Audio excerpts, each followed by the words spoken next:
This is one from India, from Vaishnavi. What does a person look like that is enlightened? He might look like any other person, but inside is full of peace and happiness and is fulfilling his or her dreams and visions and acts in accordance with natural law, which means fulfills his desires or her desires, at the same time is not in friction or contradiction with the desires of everyone in society. Very good. Since it comes from India, it says in the Bhagavad Gita that it is not possible to know from the outside really what level of enlightenment one is. And there are levels and grades of enlightenment. When you learn the Transcendental Meditation program, you learn that there is transcendental consciousness, cosmic consciousness, God consciousness, and unity consciousness. And these are different levels of depths of enlightenment, which in another discussion we can go through. So the outer behavior can be the same, but naturally the person will be more peaceful, more happy, more full. They will be more wise. But they can be anything. They can be a taxi driver, they can be a doctor, they can be a philosopher, they can be a painter. It doesn't matter the outer activity. The outer activity can remain simple and specific or can be very complex, but it's the inner ability to achieve maximum in one's life and maximum in one's consciousness, which is to live fullness and happiness within and be a blessing to one's surrounding, that is important. What is the role of heart energy in enlightenment? This is from Vivian. Heart means the feeling level. In the Vedic tradition, there are different paths to enlightenment also, and this gives me the opportunity to mention them. You can have, in general, enlightenment is the ability to be unified, to know the unity of life, the fact that things are not dislocated, but there is a greater unity between outer and inner and between everything. So there is law, there is order, and this unity actually is, the term unity is yoga. So there are different types of yoga. Transcendental meditation is one aspect of supreme yoga. You can come to yoga through physical exercises, like we do asanas and pranayama and all of that. But you can come to unity, to yoga, through direct mental experience, such in transcendental meditation. So you have, for example, the karma yoga, which means ability to achieve yoga through action. You do good actions, you help your neighbor, etc. This is very beautiful. You can do through Gyan yoga, through knowledge, gaining knowledge by acquiring knowledge of the self intellectually on different levels. You can have Bhakti yoga, which is devotional yoga, and that is the role of the heart, the ability to do things that are good for yourself, for others, for your society, for God.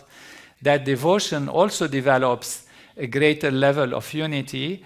And that is the Raja Yoga, the supreme yoga, which is the yoga as if for the kings, for the rulers, which is do less and accomplish more, and which takes you directly to the transcendence, directly to samadhi, and that is transcendental meditation. So transcendental meditation is the simplest shortcut to getting directly to the self and expanding awareness, expanding the self through direct transcending.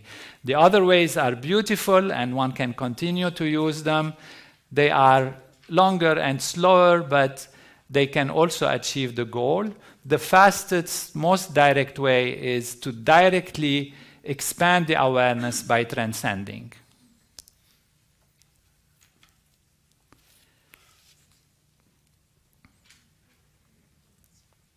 How long does it take to achieve enlightenment? This is a question from an enlightened name. Emmanuel is an enlightened name. It really depends on the individual, Emmanuel. and that is, if you start with a very stressed nervous system, it might take a little longer. If you are living a life that is healthy and you're born with less stress and less tensions and problems and difficulties, and your physiology is in good state, it is likely, if you're also having a greater start with greater awareness, then you can get there much quicker, much easily. But from the very first minute you get initiated to transcendental meditation, you dive into yourself and you're already a little more enlightened than before. Because as soon as you go deeper in the self, this influences yourself. This awakens yourself. This removes that which is not yourself. It's not an influence from outside. It's actually removing that which is not you. That is what happens in transcendental meditation. Some people sometimes think, oh, we are transforming the person, changing them into something else. What we're doing is removing the things that have changed the person into something they are not. And this is the stress. And when the stress is removed, you go back to your real self, know thyself, and that is how it happens. From the US, Christian is asking, would someone who achieves enlightenment still desire anything? It's a very beautiful question. Yes, they will. They will definitely desire. They'll desire more happiness for their friends and neighbors, more enlightenment for society. They will desire to do works and things that help the others to get enlightened. And it expands one's being from a small self to include in their awareness their society. First, their loved ones, the ones that are around them, and ultimately their enemies even. They'll want to change them into something good. They'll want to create something great. And they'll want the whole universe and the whole society to be in peace. And that will be their desires. Of course, they will have their regular desires. The body needs to eat, needs to live. And so they will feel that it's time to drink, it's time to sleep, it's time to eat. And therefore, that's why from the outer, we cannot necessarily know whether the person is enlightened or not, because they'll be living life in a normal, natural way. They'll be dynamic, they'll be achieving, and if their goal is to be in activity, they'll go into activity. If they are more of a recluse style, they might go into recluse, but not necessarily at all. The majority of people who are practicing transcendental meditation are creative, dynamic people. They are athletes, and they grow in that. Even if they get enlightened, it's like bliss becoming blissful. Bliss, when it is achieved within the self, Maharishi used to use an analogy which is very simple. He said, if you sit in a hot bath, in a hot tub, and there is warmth around you, the warmth is there. If you move, then you feel it more. You feel the waves of warmth. And so activity actually allows the bliss to become blissful. You then feel the bubbles of bliss, and therefore there will always be this desire to act, but these desires will be in accordance with natural law, in accordance with the evolutionary powers of natural law. Do any teaching from Jesus suggest or align with the practice? This is from Amy. I personally feel that all the teaching of Jesus align with the practice. Basically, Jesus' main teaching is, you seek the kingdom of heaven, which is within you, and all else will be added unto you. I might not have the exact words in English properly, but this is the meaning. And therefore, seek the kingdom of heaven, and all else will be added unto you. And then someday they talked to Jesus and asked him, or there was a discussion about the kingdom of heaven. And he said, the kingdom of heaven is within you. It's within you. And therefore, to go within is the ultimate teaching, and to seek that inner peace and inner happiness, and then be able to give that for others is most profound. And people who practice transcendental meditation, sometimes the question comes, I am not interested in myself. Enlightenment is a personal thing. I want to help my society. I want to help others. I want to give to others. And the thing is, you can only give what you have. If you have pain, if you have fear, if you have suffering, you end up giving pain and fear and suffering. There is no point if somebody is suffering to sit next to them and start suffering with them. Because you had one person suffering, now you have two people suffering. So you didn't improve very much the situation. If somebody is suffering, you better gain in strength and happiness and bring them strength, give them happiness, give them hope, raise them above their suffering. And that is by improving oneself and being strong oneself, then we can give to others, then we can improve others, then we can raise others to inner peace and inner happiness and greater achievement. Jamie says, do you know if you are enlightened? When you are enlightened, you know there are symptoms of inner strength, inner stability. You never lose the self. See, when you practice transcendental meditation, the mind settles down, and at one moment, it loses everything. There is no thoughts, no images, no feelings, nothing. You just experience pure consciousness. It's not you're sleeping because you are there, but there is nothing else there except yourself. If you don't experience it, it's really difficult to imagine. What could it mean?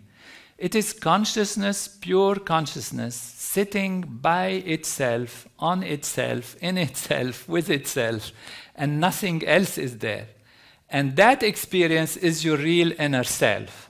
So you transcend. When you transcend, you experience that unbounded ocean of being, unbounded ocean of pure existence, the self, the inner self. When you go out into activity, this inner self is more with you than it was before, because you just transcended. You just dip yourself into that reality. You know what it is, and now you go out and you have it a little more. You don't try when you are in activity to be aware of yourself. It's like mood making. We don't do that. When you go out into activity, you act, you think of action, but you have that inner silence more and more stable within you.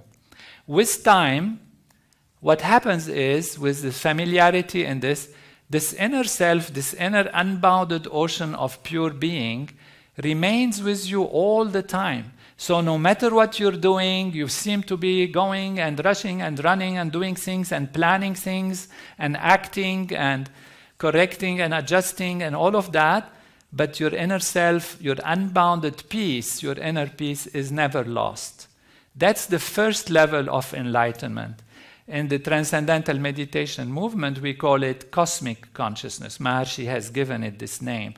So you give a cosmic aspect of life where the inner is never lost to the outer. And so you know this. You really know this when you are there.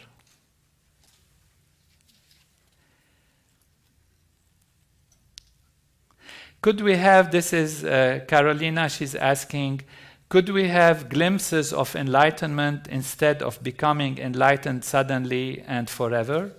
Absolutely, absolutely. And that's what we said, that even from the very first instruction in meditation, people feel something different. They feel a depth that is new. They feel a diving into the self that they have not known before.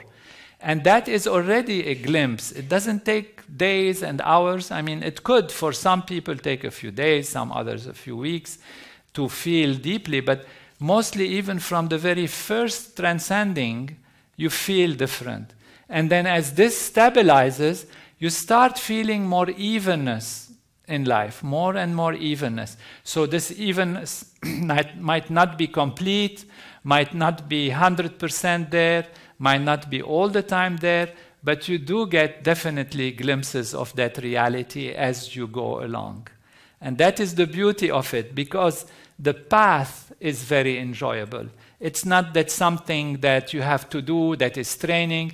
It's not a concentration. It's not a contemplation. It's not manipulation of the mind or forcing it to go anywhere. It's a simple, innocent, natural procedure that takes you to these levels, and they are fulfilling. So the practice itself is fulfilling. And it's not that you say, oh, I have to do it, and it's okay, I'm so intent on enlightenment, I should do it. You forget about enlightenment. You just want to do it. It's so good. It's so simple. It's so pleasing that the technique itself is enjoyable, and it is enjoyable because it gives you these glimpses of enlightenment, even short ones, longer ones, and more stabilized through activity. I guess we have completed the time. Thank you all for listening. Look forward to your questions and other meetings and discussions.